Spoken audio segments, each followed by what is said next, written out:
नमस्कार दोस्तों, स्वागत है आपका friends at preparation YouTube channel पर। इस चैनल पर मैं लेके आता हूँ रोजाना करंट अफेयर जनरल स्टडी की ये वीडियो, जिसे आप यूटिलाइज कर सकते हैं प्रैक्टिस के रूप में और चेक कर सकते हैं कि आपका प्रिपरेशन का क्या लेवल चल रहा है। अगर आप यूपीएससी प्रीलिम्स या फिर किसी भी स्टेट की पीसीएस एग्जाम की तैयारी कर रहे हैं तो ये वीडियो आपके लिए बहुत ज्यादा बेनिफिशियल हो सकती है अगर आप इस वीडियो को एंड तक देखते हैं और चेक करते हैं कि आपका प्रिपरेशन किस लेवल का चल रहा है। और वीडियो के एंड में कमेंट करके जरूर बताइए कि आपका स्कोर क्या रहता है। चलिए फिर स्टार्ट करते हैं। Consider the following statement regarding stippled bubble next frog. इस क्वेश्चन में आपसे एक फ्रॉग के बारे में पूछा जा रहा है और इस फ्रॉग के रिगार्डिंग में आपके पास ये कुछ स्टेटमेंट दे दिए गए हैं। According to first statement, it is a tree frog species endemic to the Andaman Nicobar. Andaman Nicobar में मिलने वाला या पाने वाला आप कह सकते हो एक फ्रॉग है जिसे ट्री फ्रॉग स्पीसीज के अंदर डाला गया और ये एंडेमिक कैटेगरी के अंदर आता है। सेकंड स्टेटमेंट में आपसे बोला जा रहा है the genes usually perform community egg attendance, यानी कि कम्युनिटी यानी कि एक साथ ग्रुप में बहुत सारे अंडे ये फ्रॉग देता है, इस तरह से आप कह सकते हो। तो ये दो स्टेटमेंट आपके सामने है, आपको चूज करना है इन दोनों में से नॉट करेक्ट स्टेटमेंट कौन सा है, यानी कि आपको आंसर चूज करना है जो आपको लगता है गलत स्टेटमेंट है। ऑप्शन ए के अकॉर्डिंग फर्स्ट स्टेटमेंट गलत है, ऑप्शन बी के अकॉर्डिंग सेकंड स्टेटमेंट गलत है और ऑप्शन सी में आपसे बोला जा रहा है बोथ फर्स्ट एंड सेकंड दोनों ही स्टेटमेंट गलत है और ऑप्शन डी में आपसे बोला जा रहा है neither one nor two. It means ये दोनों ही स्टेटमेंट आपको करेक्ट दे रखे हैं, ऐसा आप बोल सकते हो ऑप्शन डी में। चलिए फिर क्वेश्चन को अटेम्प्ट कर लीजिए और बताइए करेक्ट आंसर आपका क्या है। तो जैसा कि इस क्वेश्चन में आपसे नॉट करेक्ट स्टेटमेंट पूछा गया है, अगर आप दोनों ही स्टेटमेंट को ध्यान से देखेंगे तो फर्स्ट स्टेटमेंट में ये बोला गया कि अंडमान निकोबार में ये एंडेमिक कैटेगरी के अंदर ये ट्री फ्रॉग है। ये अंडमान निकोबार आइलैंड में ये पाया तो जरूर गया है लेकिन ये एंडेमिक कैटेगरी के अंदर नहीं है। इट मींस ये बोल सकते हो जो फर्स्ट स्टेटमेंट आपको गिवन है फर्स्ट स्टेटमेंट नॉट करेक्ट हो गया।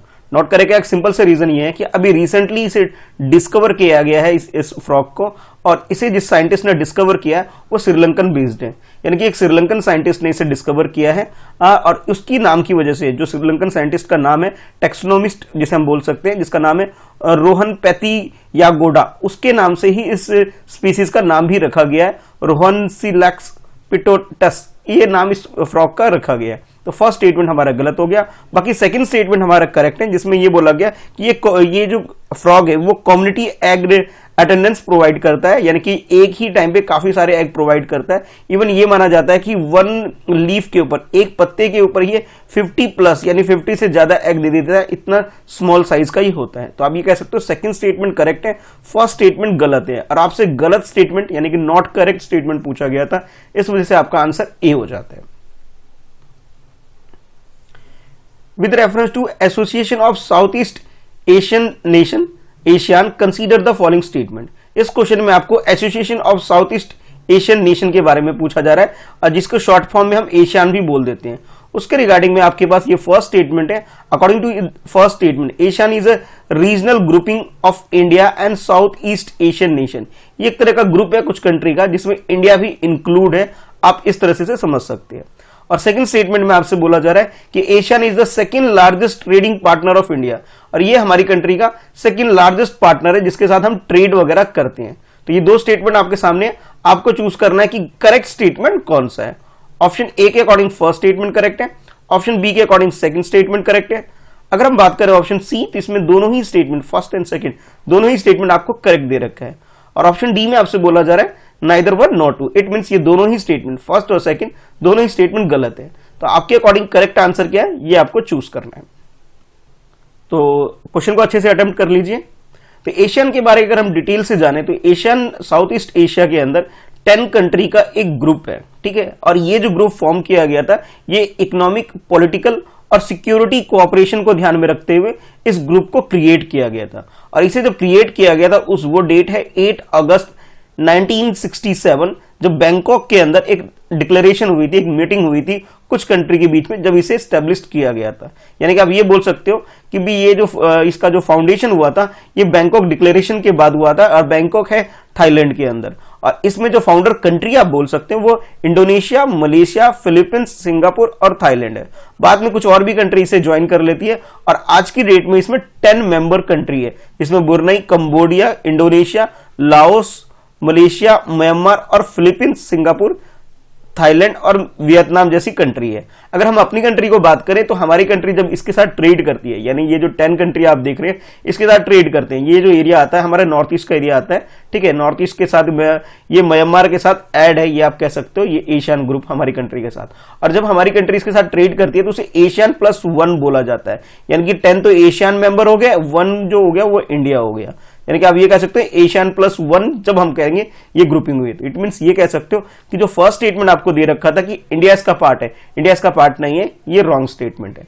अगर हम सेकंड स्टेटमेंट की बात करें जिसमें बोला गया कि हमारी कंट्री के साथ ये सबसे ज्यादा ट्रेड करने वाली जो लिस्ट है उसमें सेकंड नंबर पे है, ये स्टेटमेंट भी गलत है, बल्कि हम इसे सेकंड नंबर पे नहीं है ये ग्रुप, बल्कि 4th नंबर पे ऐसी ग्रुप है जिसके साथ इंडिया ट्रेड करती है। और करंट सिचुएशन पे अगर मैं बात करूं तो हमारी कंट्री का इस ग्रुप के साथ 86.9 बिलियन ट्रेड है हमारी कंट्री का इस ग्रुप ऑफ कंट्री के साथ। यानी कि आप ये बोल सकते हो यूएसडी डॉलर, यानी कि यूएस डॉलर के अकॉर्डिंग कि अगर हम टर्म में बात करें तो 86.9 बिलियन डॉलर ट्रेड हमारी कंट्री इसके साथ करती है।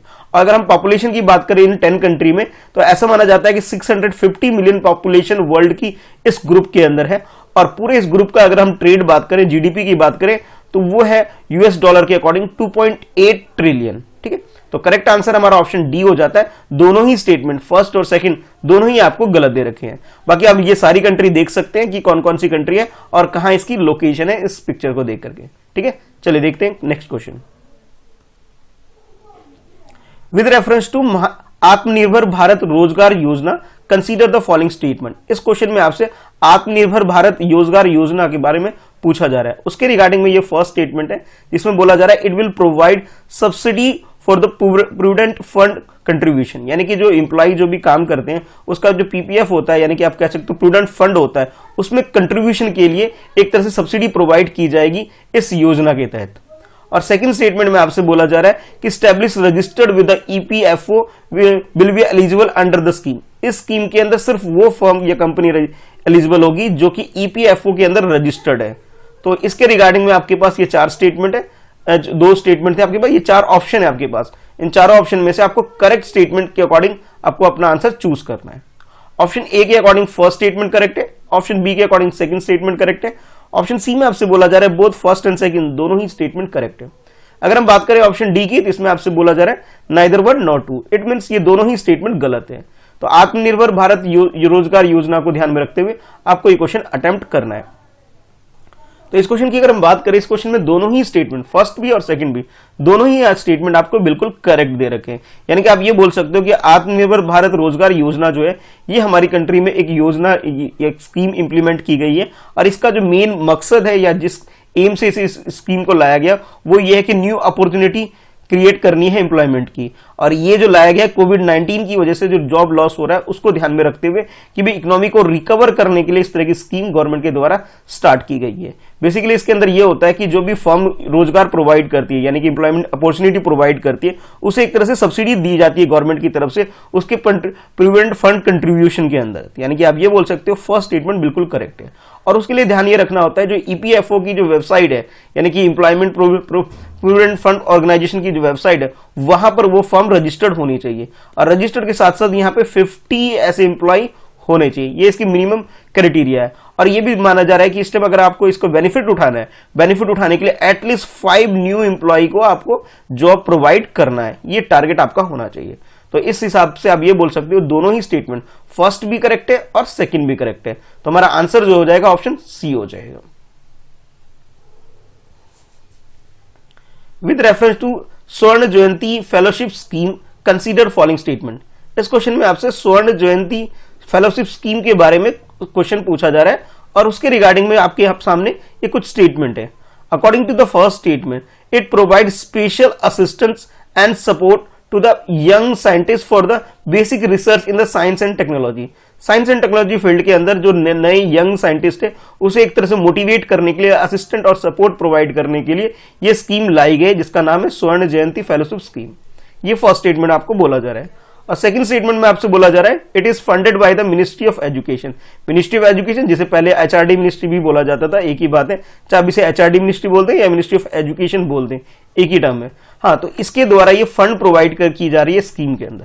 तो ये 2 स्टेटमेंट आपके स्क्रीन पर है, आपको बताना है इन दोनों स्टेटमेंट में से करेक्ट स्टेटमेंट कौन सा है। ऑप्शन ए के अकॉर्डिंग फर्स्ट स्टेटमेंट करेक्ट है, ऑप्शन बी के अकॉर्डिंग सेकंड स्टेटमेंट करेक्ट है, ऑप्शन सी की बात करें तो फर्स्ट एंड सेकंड दोनों ही स्टेटमेंट करेक्ट है, और ऑप्शन डी में आपसे बोला जा रहा है neither one not to.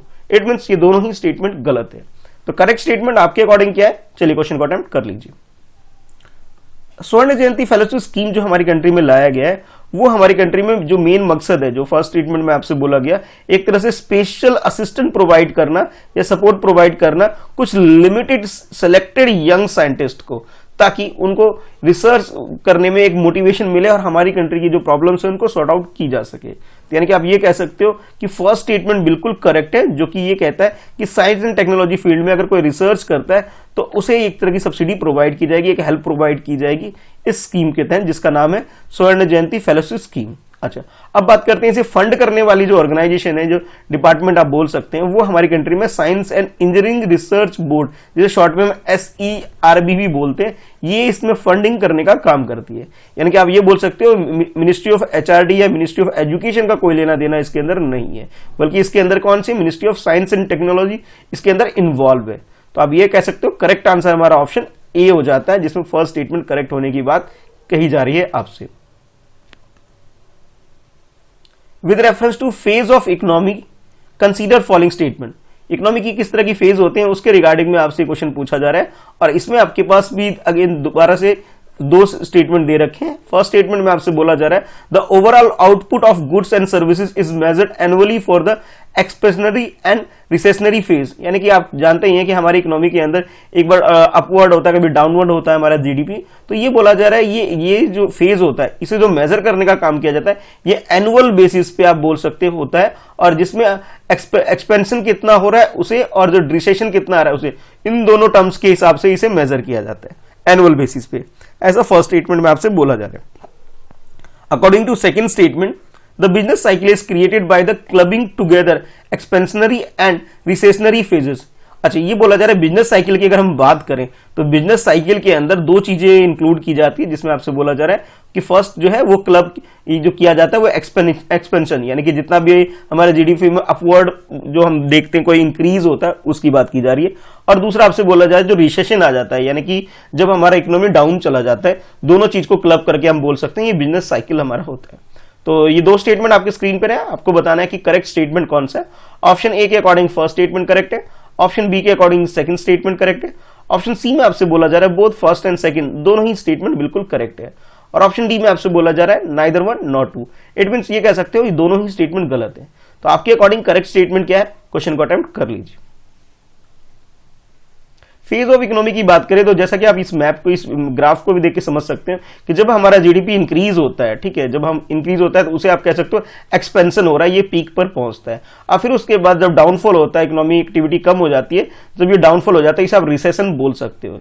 Recession का मतलब ये होता है जब हमारी इकोनॉमी डाउन चली जाती है, नीचे गिर जाती है जीडीपी हमारी, और जब हमारा आउटपुट अच्छा हो जाता है और क्या नाम है हमारी इकोनॉमी में जीडीपी की वैल्यू बढ़ जाती है, आप ये कह सकते हो, तब उसे कह सकते हो एक तरह से एक्सपेंशन हमारी उसमें हो रहा है। यानी कि कंस्ट्रक्शन या फिर आप कह सकते हो रिसेशन आप बोल सकते हो जब जीडीपी डाउन होता है, और जब अपवर्ड जाता है इसे एक्सपेंशन बोल सकते हैं। अब क्वेश्चन में आते हैं। क्वेश्चन में आपसे बोला गया कि हमारी कंट्री में जो मेजर किया जाता है इस टर्म को, उसे पूरे साल यानी कि एनुअल बेसिस पे जो एक्सपेंशन होता है उस बेसिस पे इसे मेजर किया जाता है, ठीक है, जबकि ये बात गलत है। हमारी कंट्री के अंदर एक्सपेंशन फेज को अगर मेजर करने की बात करें, ये एनुअल बेसिस पे नहीं, बल्कि इसे जो मेजर किया जाता है हमारी कंट्री के अंदर वो क्वार्टरली बेसिस पे होता है। यानी कि आप ये कह सकते हो हर 3 महीने में इसे मेजर किया जाता है। अभी ठीक है, तो अभी रिसेंटली क्या हुआ है कि हमारी कंट्री का जो मेजर किया गया है ये एक्सपेंशन फेज की अगर हम बात करें तो ये बोला जा रहा है कि जुलाई, अगस्त और सितंबर की बात करें तो इन तीनों में तीनों की अगर हम बात करें कंबाइंड 3 मंथ की जो क्वार्टर का अगर हम डाटा आपके सामने बताएं, इसके अंदर बताया जा रहा है कि 8.6% हमारे इसमें इंक्रीज हो रहा है हमारे जीडीपी के अंदर, ठीक है। तो आप ये बोल सकते हो कि एनुअल बेसिस पे इसे कैलकुलेट ना करके इसे जो कैलकुलेट किया जाता है क्वार्टरली बेसिस पे किया जाता है। तो इसका मतलब ये हुआ कि फर्स्ट स्टेटमेंट जो दे रखा है हमें वो गलत हो गया। अगर हम सेकंड स्टेटमेंट की बात करें या रिसेशन की बात करें उसके अंदर, तो रिसेशन को भी अगेन उसी तरह से एक क्वार्टर का कंपैरिजन किया जाता है दूसरे क्वार्टर के साथ। अगर इंक्रीज हो रहा है तो आप कह सकते हो ये एक्सपेंशन हो रहा है, अगर डिक्रीज हो रहा है तो आप इसे कह सकते हो इसे रिसेशन बोल सकते हो इसके अंदर।